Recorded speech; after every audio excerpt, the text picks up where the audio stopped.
Hello and welcome. In this film, what we're going to be looking at is we're going to be looking at Orson Welles' cinematic masterpiece, Citizen Kane. And what we're going to be looking at is we're going to be looking at the various ideas of communicated in a film of such immense power. Now, the reason why it's so powerful is because of the fact that it deals with very strong characters. It is able to tell their stories in a way that at the time was quite unique, but also by today's standards is also fairly unique in the way that each character does sort of come to life on the screen. And even though it is a black and white film, we still sort of get a little bit of immersion into that. And so even though, yes, it is a black and white film, it is a film which was made nearly 70 years ago, it is still a film that has a lot of relevance, has a lot of esteem, and certainly has a lot of power still today. So let's just go into it. It is considered to be one of the greatest films of all time, and it is because it is such an epic and extravagant film. It's one of those films that uses a lot of effects and technology well before their time, which actually helps to add to that sort of sense of grandeur that you get about it. And it's directed by Orson Welles at the age of only 24. I mean, younger than me. It's a pretty amazing achievement, really. It is the story of a media mogul who has everything and nothing at the same time, and is almost told entirely through flashbacks. And basically, the story itself is one which is purely directed through almost the experience of others. So a film which is pretty much about Kane's character and almost entirely comprised of Kane's character is able to be told through many people, and so you do get a number of different perspectives, and it certainly helps to add to that. But before we go into that, we're going to go into just a very brief summary of what the film is actually about. And in case you missed any part of the film or you're not sure, this might be a good time to just sort of freshen up on the plot, to go through the main ideas of the film, and then we'll go into the context of the film a little bit later on in this video. Okay, so let's look at the beginning. And the beginning of the film is his death. So we're pretty much starting with the end. And it's told through newsreel reporter Jerry Thompson's investigation. So it's a journalist who's investigating Kane's life, and in particular, these words of Rosebud, which he utters on his deathbed, and it's his last words. And it is this investigation that starts to take him around to the various people in Kane's life and starts to sort of trace his story from his childhood, from his earlier days, and then jumps ahead to basically him as a young man who has wealth, who has all these things. And from that point, it goes through and basically talks about, or it raises a number of points about Kane's life. And certainly it does so in a way where you sort of see this very vulnerable and very different side of him. But we'll go through that in a moment. He travels around to interview those who are close to Kane, so particularly those who he's part of his family, his colleagues, his work friends, all those sorts of people that they can still get in contact with. It continues on through flashbacks, and as I mentioned before, as it goes into those different interviews and goes into those different records, it then flashes back to that particular point in Kane's life where that person or people had some sort of dealings with him. It begins the story with his childhood, where he's sent to live with Walter Parks Thatcher from his parents' home to this gentleman, Walter Parks Thatcher, who is a wealthy banker and has wealth and prestige and all those sorts of things, which they believe would be a great influence on the young Charles Foster Kane. And after acquiring this Parks Thatcher's wealth at the age of 25, Kane starts to buy his way into all things the newspaper business, which many people considered at the time to be a fairly bad investment. Many periodicals, particularly earlier on in that period, were starting and failing very quickly.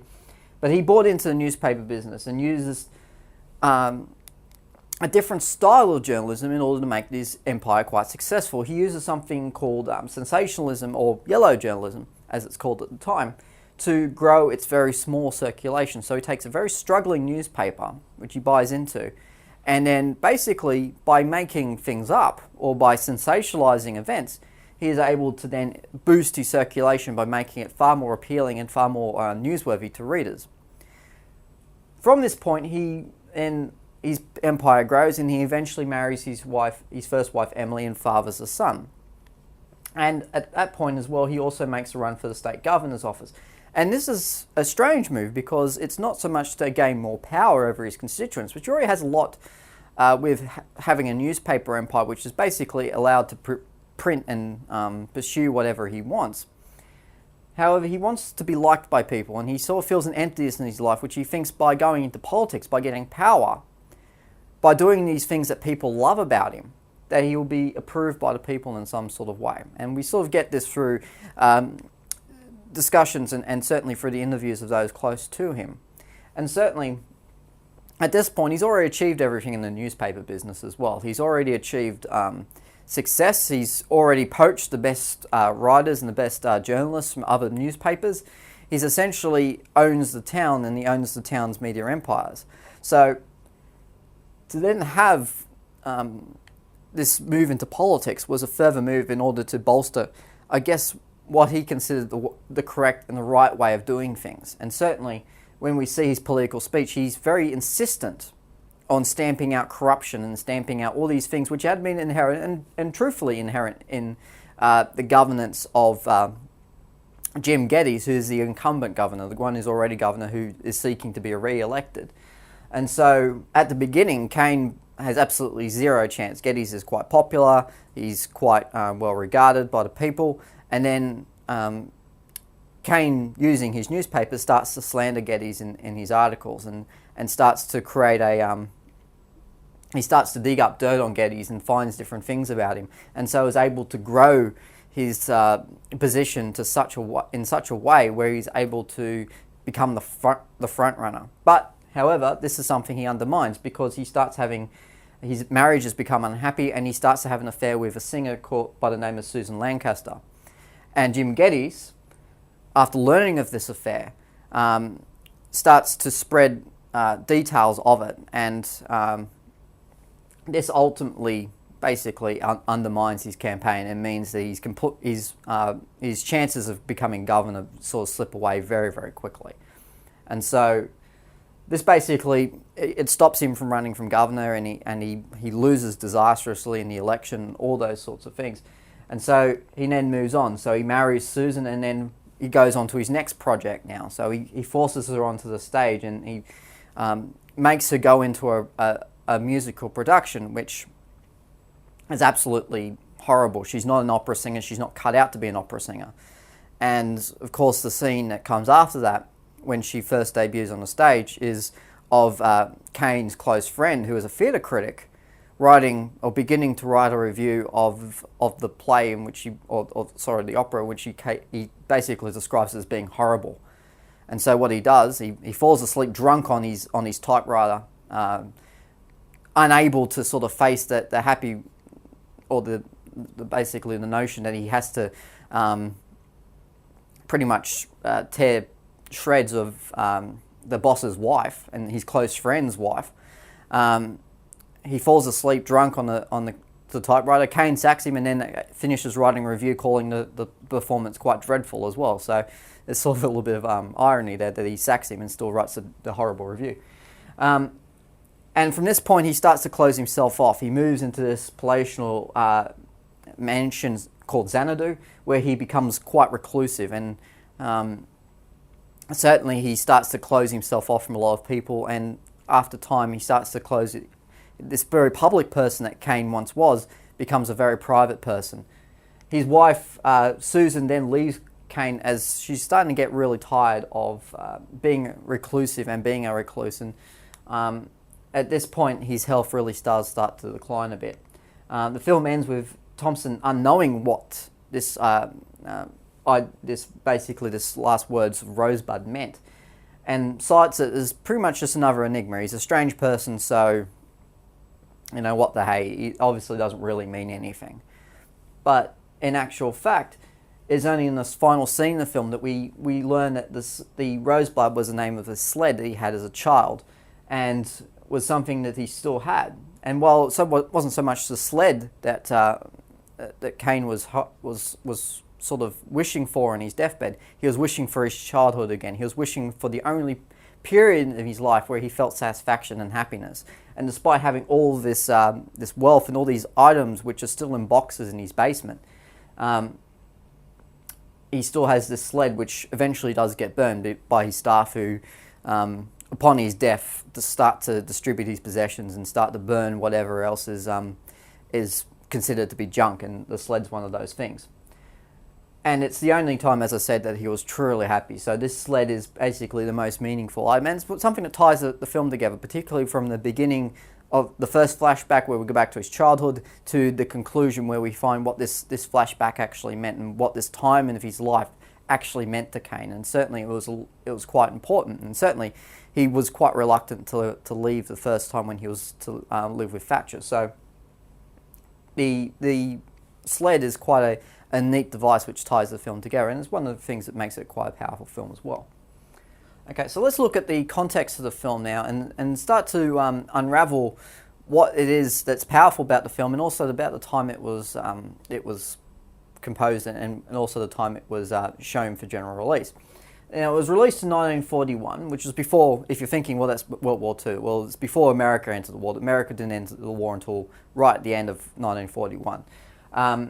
So it was released to great critical reception, but also at the time really great controversy as well. And that was mostly because of the man it was based on, which was a man by the name of William Randolph Hearst. Now, he's essentially your modern day Rupert Murdoch. He was a very powerful media mogul at the time, and basing Kane's character somewhat loosely on his, he basically stirred up a bit of a hornet's nest. And Hearst became so outraged by the film that he tried to get it destroyed. He actually paid a lot of money to the studio, or he actually offered a lot of money, should I say, for the studio to burn all the prints of the film and completely erase it from record. Even more than I think the film was actually made for.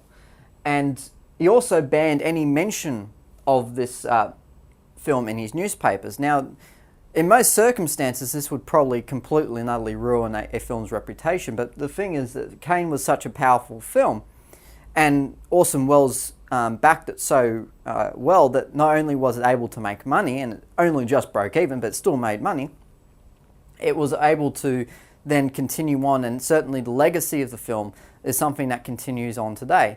And so it's one of those films that's quite remarkable that it actually did survive the period, and certainly this man's power, Randolph Hearst's power, was one that was quite significant. And certainly, if you look at a case like Murdoch today, who is essentially your modern day equivalent, it has a sort of sense that even then, his power was enough to destroy the film, but thankfully it managed to survive, although maybe not thankfully for you if you're one of those people who don't like the film that much. And so it was regarded as quite a wonderful film. It advanced, as I said, film techniques a huge amount, and certainly was regarded as a very innovative and very surprising sort of film. And particularly, Orson Welles was known as a great innovator of particularly not only film, but also radio and stage, which we'll go through in a second. Now, Welles in the period is quite significant as well, because Welles was essentially a wonderkind. He was a young genius, and certainly he was quite well known even before Citizen Kane, and he was only 24 when he did Citizen Kane, so that just sort of goes to show what kind of power he had and what kind of ability he had as an individual. It was also one of the earlier golden ages of cinema, and the film noir movement was starting to get to its height, particularly in the 1940s, and certainly later on in the 1940s, particularly during World War II, where films sort of took lower priorities, and certainly a lot of films were made with much lower budgets than films probably in the decade beforehand. Was basically what caused the film noir movement, which was cheaper to make. But this was slightly before then, so it still had a relatively extravagant budget, but still used some techniques which are a bit familiar to film noir films that came a little bit afterwards. And as I said, Welles was already quite well known. Firstly, for one thing, for the radio play War of the Worlds, which I don't know if you would have heard the stories about it, but it was famous for causing mass panic, in that so many people listening to the radio broadcast thought it was real. And so people were running around in the streets thinking aliens were attacking, it just shows how powerful this individual was when it came to creative works, and how believable he could make it. And yes, okay, it's probably silly now if we think about it, but it certainly had a lot of power at the time. And he was even known before that for his innovative stage production of Julius Caesar. So he was regarded as an achiever, and particularly after Kane was released, he was regarded as an achiever in all three mediums, in film, in stage, and radio. And so he had a bit of a reputation that sort of was really quite heavily reinforced at the end of that filming process. And certainly upon the film's release, he got that as well. So we've got a man here who, by the age of 24, had pretty much conquered the three great mediums of the time, and certainly had a lot of sway and influence in the industry.